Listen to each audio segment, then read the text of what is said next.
A lot of you have been commenting, a lot of you really are impressed by my communication skills, the way I have command over English, the way I am confident.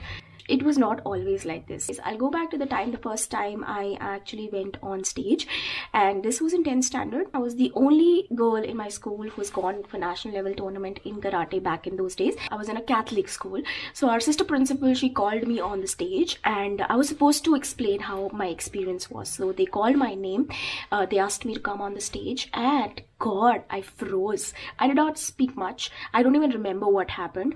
There were 700 to 800 people in front of me, all the girls of my school. In fact, I did not even say my name. I just went on the stage. I did not know what to do. I just took the mic and I just said something. I don't even remember what exactly I said.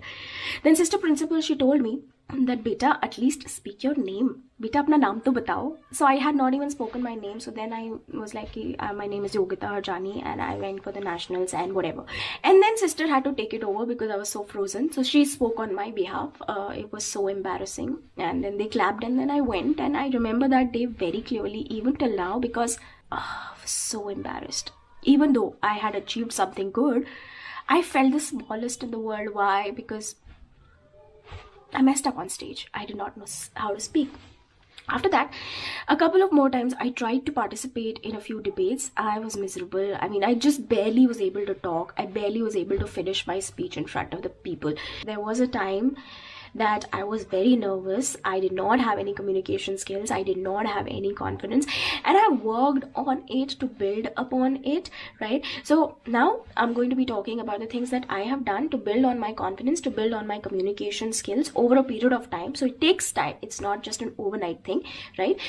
First part of the video, we are going to be discussing about the things that I have done based on my experience. The second part of the video, we are going to conclude it with the things that you can be applying in your life to improve your communication skills as well as your confidence. So let's have a chat about this. So first part, let me tell you about all the things that I have done over the past 10 years, 12 years to build this communication skill, this kind of confidence. Okay, the first thing is not really in my control. I was in an English medium school. Now this is a factor which we cannot really control. We don't decide the school that we go to, right? So there are certain factors in our journey which we really cannot control. Any which ways, I was just lucky. So I was in an English medium school. So I had the culture around me, my teachers, the prayers that were happening in our assembly, all of those things, they were in English. Okay, so that helped. Okay, I was able to listen, right? But there are so many people that I know that were not in English medium schools. In fact, they did not even have English as a subject for a long period of time in their school. Even they speak really good English now. So it can definitely be developed. That's one thing I know. Okay, so that's one advantage I had. Okay, but then there were so many other things also that I did. The second thing was that when I was 12 years old, I saw one of my seniors writing a journal. That means writing a personal diary. I really loved this idea for some reason, and I imbibed it. Okay, so from the age of 12 onwards, I have been writing a personal diary. So that practice of every single day writing it down in a journal, whatever happened in English, that helped. Okay, so if I read back my journal when I was in 8th standard, 9th standard, etc., I can see very clearly that my English was very, very bad.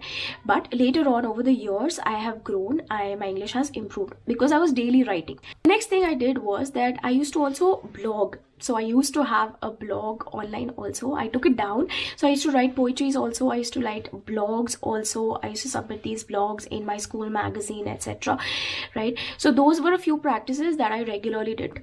Next thing is that in my 10th standard, I discovered this beautiful thing called library. No, I mean, library was always there, but I never actually took a book and read it. So once then I took out a fiction book. It was Goosebumps, if you guys know what Goosebumps is. So basically it's a horror fiction.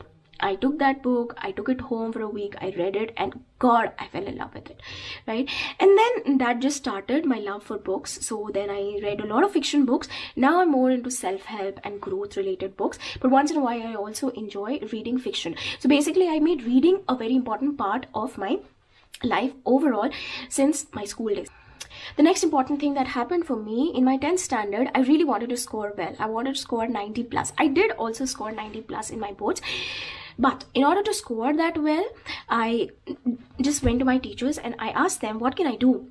And so my English teacher, she was so sweet. She told me that if you really want to improve your English, then do everything in English. So basically watch English, listen English, read English, everything that you possibly can, just do it in English. I took it to heart. At that time, Netflix was not there. So I used to watch How I Met Your Mother, Friends, etc. All of those series on HBO, on Star World, that used to come on television. And that really helped me in building my fluency in English. And then that's how it has always been on YouTube also, or on Netflix. I just love listening to people speak in English. Initially, when I did that, I definitely needed the subtitles. It really helped me understand. Even now, actually, to be honest, sometimes I do need subtitles because the accent is difficult to understand. But any which ways, as long as you're hearing, you'll be able to process some of it. You'll be able to come up with some of it. Okay. The next thing is something which happened in my CA journey. Okay. So for law, I teach law. A lot of you guys might be knowing. So, but when I was studying for CA and CS, I did not really have a good law faculty. Okay. So back in those days, I wanted to score well in law. I really liked studying law. So actually, I took those huge fat books. I read every single page of it, every single line of it, and I actually got into the book. Okay. For most of us, for theory subjects like law or other subjects, we listen to our faculties, we understand what they are explaining, but we don't put in so much effort in actually reading the book, actually understanding what does the bare act say. Okay. And so it becomes difficult for us to reproduce the same kind of language in our examination. Right? So for me, that was not the case. I actually went into that book. I read the whole book page by page, word by word, line by line. Oh, such a nerd I was. Another thing that I used to do, okay, that is a personal private thing, is that when I was alone, I used to practice speaking in English. Okay, when nobody was watching, in my mind sometimes, and sometimes just in front of the mirror, or sometimes just like that, I would imagine that there are people around and I would try to speak. I would try to be fluent. Okay, so basically that was practice without actually having anybody to watch or validate you. I did not exactly go after participating into different debates and giving speeches and doing extempos to develop this skill. No, but in private, I would definitely work on these things. So now you know all the things that I have done over the past 10 years, 12 years to be able to communicate like this right now. Now, you might be having a question that, is it really going to take 10 years, 12 years? We don't have that much time. I completely understand. And actually, you don't need 10 years, 12 years. Probably you have been practicing to some extent. If you're watching this video, definitely you're listening to English, and you're listening to English a lot many other places also, especially on Netflix or on Instagram or here on YouTube. You have been doing those things in small little bits here and there. Okay, if you just focus on building your language, then probably 1 year or 2 years is also going to be more than enough for you to develop that kind of skill. Okay, I've seen so many people who are not coming from English medium schools, who have not done the kind of practice that I have done, and they're still able to speak so well with their clients in English. They can give presentations very, very nicely. So definitely it's a possibility. So from my experience, what are the different lessons that you can learn? What are the different things you can implement in your life that is going to help you in building your communication skill, speaking fluently, being confident, etc. Right? First thing, follow what my teacher told me in 10th standard. That is, consume a lot of English. Do basically everything in English. So if you're watching something online, watch in English. If you're reading, read in English. If you're trying to speak, try to speak in English. Yeah, try thinking in English also. If you're writing a letter, if you're writing something on your text messages, then do that also in English. Basically, put English everywhere. And if English is around you at all different points, then definitely your English is going to improve. It is bound to improve. Now, please note, by no means am I saying that you cannot do the same things in Hindi also. By the way, see, communication skill, I feel, is a superpower. So whether you do it in English or in Hindi or in some other language, if you're able to communicate something very nicely to the other person, where it touches the other person, or it helps the other person, or makes them feel a certain way, it is a power. Okay, now whether you do it in person with one person or with 5 people or with 10 people, it doesn't matter. Okay, so developing that communication skill, whether it is in one language or in another, it doesn't matter. I'm just speaking from the perspective of English because a lot of you have been complimenting me on my English fluency. So here it is. But you can apply the same principles in Hindi also, in any other language also, and every language is equally important. Now, communication skill is different from confidence. Let's talk about confidence now. Confidence, being able to face people, being able to put forward your opinion in front of people, and not being scared of what they are going to think. In fact, having that belief in yourself, what you're saying is correct, and it is going to help others, or it is going to add value in some way to other people's life. I think that's confidence. Okay, so how do you work on building confidence? Even if you have the greatest communication skills, if you do not have confidence, how are you going to make that presentation? I'll tell you what works for me. I think real confidence comes from authenticity, from being yourself. Okay, so if you're deeply in touch with yourself, you know your flaws, you know what you're good at, you've accepted your flaws, you've accepted the whole package as much as you know about yourself, and then you're able to step into the world that, you know, if someone tells you that, you know what, this is wrong about you, you already know if something's wrong about you. It's not a surprise for you. Okay, so if it's wrong, you laugh about it. If they're saying something which is not true, okay, if they're pointing out something to make you feel less confident, you already know that's not true, and so you don't give in to that. You still smile and you go on, you keep going on, right? So when you are authentic, when you are being real with yourself, I believe that is where the real confidence comes from. And how do you be real with yourself? That's the real question.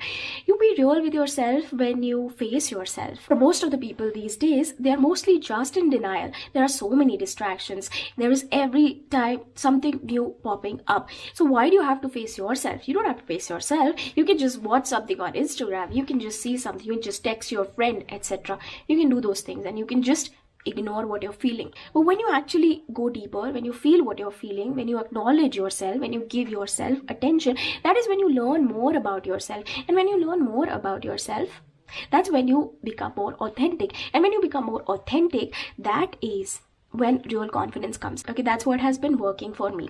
Apart from that, there are many other tips that you can follow to build confidence, which I have also personally followed. The first and most important tip is practice. So if you're not feeling like talking to someone, just go ahead and talk any which ways, you know. What's the worst that is going to happen? They're probably going to react in a weird way. That's the worst that can happen, right? So what? Face it. Face it. Again, back to the same thing. You'll feel something bad, you'll process it, you'll get over it, you'll become stronger, you'll become more resistant to these kind of things, and then you'll be able to face it much better the next time. So if you keep practicing, there's a learning curve that follows. Okay, so if something bad happens, you get over it. Next time it doesn't bother you that much, and the next time it doesn't bother you anymore. So the time that you spend in stressing over a particular matter, it keeps on reducing if you keep exposing yourself to that one thing again and again and again. So if you're not feeling confident, put yourself out there. First time it's going to suck, second time, third time, 10th time, 20th time, it is going to suck. Then you're going to get the practice of it. You're going to be able to get better at it. That's just how we process things. That's just how things are. And then eventually you are going to get really an expert at it. So I hope this video helps you. I hope this video inspires you to work on your communication skills and the confidence. If you have any comments, if you like this video, it's a different kind of video. If you like it, do let me know right down in the comment section below. Give it a thumbs up and also share it with your friends. I'd really appreciate that. Now I'm going to see you again in another video. Bye bye. Take care of yourself.